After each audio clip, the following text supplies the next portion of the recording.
अस्सलाम वालेकुम। Doctor Arshad Mahmood here. आज की इस वीडियो के अंदर हम वालिदैन के एक इम्पॉर्टेंट कंसर्न को डिस्कस करेंगे, जो कि है बच्चों में सर के साइज़ का ना बढ़ना या सर के साइज़ का छोटा रह जाना।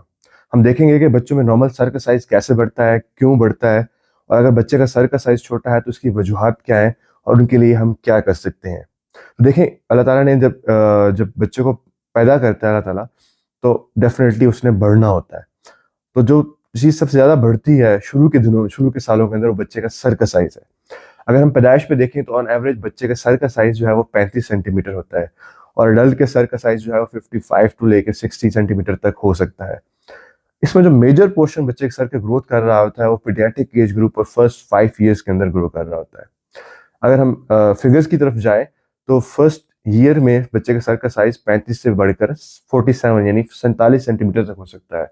फिर सेकंड ईयर में 49, फिर आगे एक से एक साल में 1 सेंटीमीटर बढ़ता है, और ये 5 साल तक 52 से 55 तक पहुंच जाता है। और फिर अडल्ट का साइज जो बताया आपको कि वो 60 तक जा सकता है। अब बच्चे का सर का साइज बढ़ता क्यों है? तो ये बच्चे का सर के साइज के बढ़ने की बुनियादी वजह बच्चे के अंदर दिमाग का बढ़ना है। बच्चे का दिमाग बढ़ता है तो डेफिनेटली उसका सर का साइज बढ़ता है। अब कुछ कंडीशन ऐसी हैं जिसमें बच्चे का सर का साइज बढ़ नहीं पाता, वो रुक जाता है, बच्चे का सर छोटा रह जाता है। उसको हम डिस्कस करते हैं कि ये क्यों होता है और इसकी क्या वजूहत है। तो बच्चे के सर, अगर दिमाग के ऊपर कोई भी चोट लगेगी, वो बच्चे के दिमाग के अंदर किसी भी किस्म की कोई इंजरी होगी, कोई भी उसको इंसल्ट होगी, कोई भी उसको नुकसान पहुंचेगा, तो दिमाग ग्रो करना रुक जाएगा। जब दिमाग ग्रो करना रुक जाएगा तो बच्चे का सर का साइज नहीं बढ़ेगा। तो पहली बात तो ये आपको माइंड कर लेनी चाहिए कि अगर बच्चे का सर का साइज नहीं बढ़ रहा तो इसका मतलब बच्चे का दिमाग नहीं बढ़ रहा। दूसरा ये है कि बास कंडीशन ऐसी होती है जिसमें बच्चे के सर के ऊपर जो हड्डियां हमारी हैं उन्होंने भी बढ़ना होता है, और उनका मेन स्टिमुलस तो दिमाग की ग्रोथ होती है। दिमाग, अगर आप छोटे बच्चे की, नवजात बच्चे की हड्डियों पे हाथ फेरेंगे तो आपको मालूम होगा कि उनके दरमियान में गैप्स हैं। इन गैप्स को हम सुचेस कहते हैं, और उनके दरमियान बड़े जो गैप है उनको हम फॉन्टनेला कहते हैं। ये नॉर्मली खुले होते हैं, और ये इवन 9 माह से लेकर 18 महीने तक खुले रहते हैं, ताकि इस दौरान वो जो बच्चे का दिमाग बढ़ रहा है उसको कंपनसेट कर सकें और उसके साथ वो एडजस्ट हो सके। तो एक कंडीशन तो ये है कि अगर बच्चे को दिमाग को कोई चोट लगी है तो फिर बच्चे का सर का दर्द नहीं बढ़ेगा। और रेयर कंडीशन ये है कि अगर बच्चे की हड्डियां बिल्कुल जुड़ी हुई हैं पैदाइश के ऊपर, तो तब भी बच्चे का सर का साइज नहीं बढ़ पाएगा। इन दोनों कंडीशन में बच्चे का सर नहीं बढ़ पाएगा। तो जो हड्डियों वाली कंडीशन है जिसमें हड्डियां जुड़ी होती हैं उसको हम क्रेनियोसिनोस्टोसिस कहते हैं। इस सूरत में बच्चे का सर का साइज नहीं बढ़ता क्योंकि हड्डियां उसको स्पेस ही नहीं देती। अब कौन सी ऐसी कंडीशन है दिमाग की जिसमें दिमाग का साइज नहीं बढ़ पाता और उसी के नतीजे में बच्चे का सर नहीं बढ़ पाता? तो वो बच्चे के माँ के पेट में भी हो सकती हैं और बच्चे के जिंदगी के शुरू के 2 से 3 साल के दरमियान भी हो सकती हैं। मिसाल के तौर पे, एक माँ है जिसकी प्रेगनेंसी बहुत कॉम्प्लिकेटेड रही है, उसको ब्लड प्रेशर रहा है जो कंट्रोल नहीं रहा, उसको डायबिटीज रही है, बच्चे की माँ जो है उसका कोई वजन नहीं बढ़ रहा, उसको बहुत ज़्यादा अनीमिया था, तो डेफिनेटली इसका असर बच्चे के दिमाग पे पड़ेगा, उसका दिमाग ग्रो नहीं करेगा और फिर उसके दिमाग आगे शायद साइज उसका ना बढ़ पाए। बच्चे की माँ को हमले के दौरान कोई इन्फेक्शन हुआ है, कोई उसको जरासीम लगे हैं और वो जरासीम ट्रांसफर होकर बच्चे के दिमाग पे असर किया है, दिमाग के काफ़ी सारे हिस्सा डैमेज हो गया है, उसका सर का साइज पैदाइश के बाद नहीं पड़ेगा। बच्चा पैदा हो रहा है और पैदाइश के टाइम बच्चा कोई मसला हो गया है, बच्चे ने पखाना कर दिया माँ के पेट के अंदर, या बच्चे का पैदाइश पे कोई सांस नहीं आया, तो इससे बच्चे के दिमाग के कुछ हिस्सा डेड हो गया है, डेफिनेटली बच्चे का सर का साइज पैदाइश के बाद नहीं बढ़ेगा।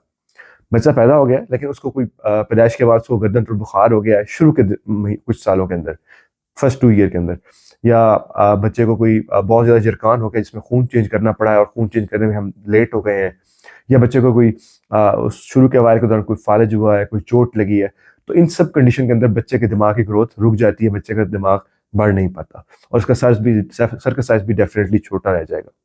फिर एक और कंडीशन होती है, इसको हम कहते हैं फेमिलियल मैक्रोसेफली, कि ख़ानदानी तौर पे बच्चे का सर का साइज़ छोटा है, और जिसमें जो दौलू शाह के चूहे होते हैं और इस तरह की जो कंडीशंस होती हैं उसके अंदर उनके सर का साइज़ छोटा होता है। वो चल फिर बिल्कुल नॉर्मल रहे होते हैं लेकिन उनका सर का साइज़ छोटा होता है और मेंटली वो हैंडीकैप होते हैं। तो ये भी एक कंडीशन है जो बच्चे के सर के साइज़ को छोटा करती है।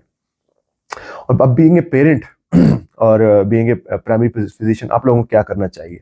सबसे इंपॉर्टेंट चीज़ ये है कि मॉनिटरिंग। हमें पता होना चाहिए कि हमारे बच्चे का सर का साइज़ पैदाइश पे क्या था, 3 महीने पे क्या है, 6 महीने पे क्या है, साल पे क्या है, क्या ये बढ़ रहा है कि नहीं बढ़ रहा, और डेफिनेटली अगर नहीं बढ़ रहा तो आपने इसको दिखाना है। तो मॉनिटरिंग के लिए आप सिंपल, आपने एक मेजरिंग टेप जो हमारी इंची टेप होती है वो लें और उसको बच्चे के सर के फ्रंट आईब्रोज के ऊपर से, कानों के ऊपर से और पीछे जो है जहाँ पे हमारी ऑक्सीपिट होती है, जहाँ में अगर पीछे फील करें आपको तो एक प्रोमिनेंट पॉइंट मिलता है, उस तक लेके जाएं और इसकी मेजरमेंट लें कि कितना है टोटल। तो उसको आप देखें और उसको, जैसे मैंने बताया था, रफली बताया मैंने कि बर्थ पे 35 होता है, फिर ये बढ़ता बढ़ता 3 मंथ पे 41 होता है, फिर 6 मंथ पे 44 होता है, फिर जो है 7 मंथ पे 47 होता है, और 1 ईयर पे तकरीबन 49 होता है। 47 और 49 हो जाता है। तो इस तरह आगे फिर 50 हो जाता है, और ये तकरीबन 5 ईयर पे जाके आपका 52 to 55 तक हो जाता है। तो आपने इसको मैयर करना है, और अगर इससे कम लग रहा है, सर का साइज कम आ रहा है, तो आपने डेफिनेटली डॉक्टर को दिखाना है। अब इससे बीइंग डॉक्टर हम क्या करते हैं, तो हम सबसे पहले तो हिस्ट्री लेंगे और हम प्रोव करने की कोशिश करते हैं कि जो मसला बच्चे का सर के साइज छोटे होने का है वो किस स्टेज पे आया है। क्या बच्चे की माँ को हमले के दौरान कोई मसला हुआ है, क्या डिलीवरी के दौरान कोई इश्यूज हुए हैं, या डिलीवरी के बाद इसके इश्यूज हुए हैं। तो हम उसमें देखते हैं कि क्या कोई ऐसी कंडीशन भी है जिसमें हम ट्रीट कर सकते हैं। बाज़ जेनेटिक कंडीशंस ऐसी होती हैं जिसमें इसका हल होता है। मिसाल के तौर पर फेनिलकेटोन्यूरिया है, तो उसमें अगर आप उसको रिस्ट्रिक्टेड डाइट देंगे तो डेफिनेटली बच्चे काफ़ी इंप्रूव कर जाते हैं। इस तरह और मेटाबॉलिक डिसऑर्डर हैं जिसमें बच्चे काफ़ी इंप्रूव कर जाते हैं। बच्चों की हड्डियों का जुड़ा होना या क्रेनियोसिनोस्टोसिस का मसला, जिसमें हड्डियां जुड़ी होती हैं बिल्कुल, उसमें अगर बच्चे का दिमाग नीचे बिल्कुल ठीक है, तो उस सूरत में अगर हम टाइमली उसका ऑपरेशन करते हैं तो भी बच्चे का दिमाग ग्रो कर जाएगा और बच्चा ठीक हो जाएगा।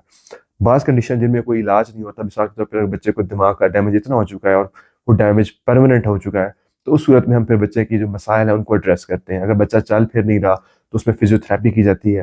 अगर बच्चा बातें नहीं कर रहा तो उसमें हम उसकी जो है स्पीच थेरेपी करते हैं।